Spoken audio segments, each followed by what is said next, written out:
Hello and welcome, you bored teenagers, to the start of our Civil War recap newscast. We will be presenting you the Civil War in a nutshell.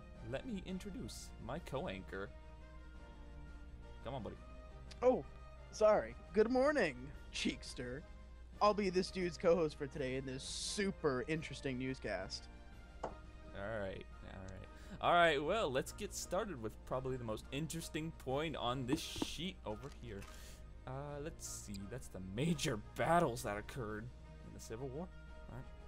The first battle that took place in the war was the Battle of Bull Run. War preparations took some time, so it was not until 3 months after Fort Sumter that the Union and Confederate troops met again at the Battle of Bull Run in Virginia between Washington, D.C. and Richmond.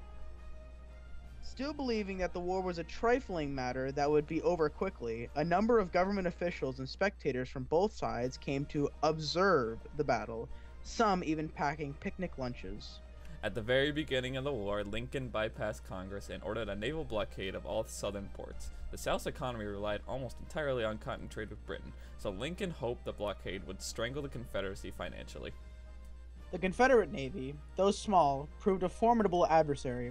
The South created a major new naval weapon, the Ironclad, when ingenious Confederate shipbuilders refitted the old warship USS Merrimac with a steam engine and iron plates to make it impervious to bullets and cannonballs. This paved the way to a whole new era of ships and naval combat. Near the middle of the war was the Battle of Gettysburg. Almost accidentally, Confederate troops discovered Union cavalry in Gettysburg, Pennsylvania. The Confederates attacked, paving the way for the largest battle of the war, lasting 3 days. The Union Army then won the Battle of Gettysburg, destroying Lee's hopes of carrying the fighting further up north. Following up the battles of the Civil War, we now go to the finer details that include the major generals for both the Union and the Confederacy. Famous Union generals are as follows: Ulysses S. Grant and George McClellan and Robert Anderson. Probably one of the most famous generals was Grant. Grant was seen in numerous battles, such as the Battle of Belmont, Fort Henry, and Fort Donelson. He was also twice elected president after Lincoln. Another sort of well-known general was General George McClellan. McClellan was a U.S. Army officer, railroad president, and politician who served as a major general during the Civil War. He was also seen in both the Peninsula Campaign and the Battle of Antietam. Switching over to the opposite side, we have the Confederate generals. Some famous generals include Robert E. Lee and Stonewall Jackson. Robert E. Lee was a West Point commandant and a legendary general of the Confederate Army. Lee's first field command was in the western part of the state, where he failed to hold back the invading Union forces in an area of strong pro-Union sentiment. He was recalled to Richmond. Following Lee and legendary generals, Stonewall Jackson was also a major player in the Civil War. Military historians consider Jackson to be one of the most gifted tactical commanders in U.S. history.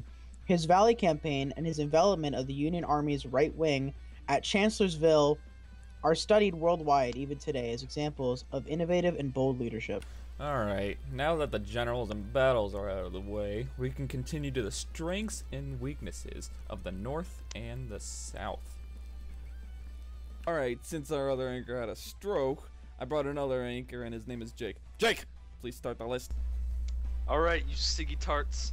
We have the strengths and weaknesses of the North and South sides here, and they are as follows. For the North, we have large navies and fleets of trading ships, 70% of the nation's rail lines to transport food and troops, 4 times free population to volunteer in the army and work in factories, and 90% of nation's industry, including factories to produce weapons and war supplies.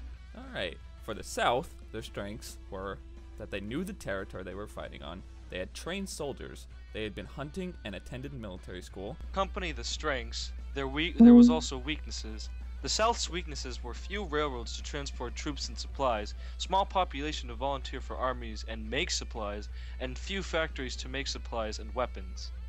Alright, the North's weaknesses were few trained soldiers and long distances to transport troops and their soldiers. Now that that's done, we can continue to the last point. The effects! Woo! Oh, and the old anchor's back from his stroke. Hey! Two of the most important long-term effects of the Civil War were the boom in industrialization and eventual creation of a more democratic and just America. My fellow Americans. Wait, I don't know my line. Okay, hold up. Can we get a line The first? Civil War, of course, ended slavery in the United States. It did not immediately bring equality to African Americans. However, by ending slavery, it eventually created racial equality, to the extent that we now have it possible. It also broke up the old aristocratic system in the South and made that region more democratic in the long term. Am I done? With the southern states out of Congress, laws were passed during the Civil War that allowed for the building of a transcontinental railroad, the homesteading of the Great Plains, and the creation of a land-grant colleges. Man, this sucks. These things helped to boost the economy of the United States, helping to make it into the world-class industrial power that it was within 50 years of the beginning of the war.